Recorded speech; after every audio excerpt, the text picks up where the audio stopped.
नवाज शरीफ तुम वापस आओ और इलेक्शन लड़ो। मैं चैलेंज करता हूं, तुम्हारे हल्के में जाके तुम्हें हराऊंगा।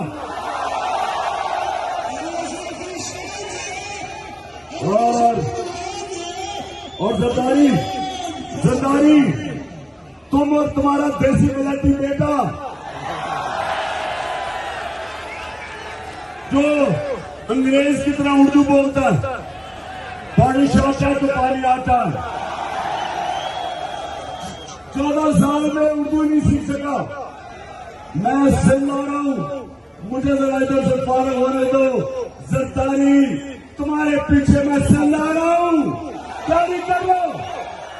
सिंध के लोगों को सबसे ज्यादा आजादी की जरूरत है, सबसे ज्यादा जुल्म सिंध के लोगों के ऊपर है।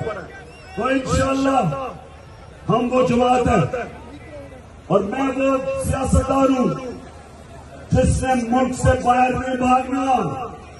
मैं नवाज शरीफ नहीं हूं कि हर वक्त जब उसके ऊपर कोई केस होता है, पहले मुशर्रफ के घुटने गोडे पकड़ के एनआरओ लेके बाहर भाग गया, फिर एनआरओ लेके वापस आया, फिर गया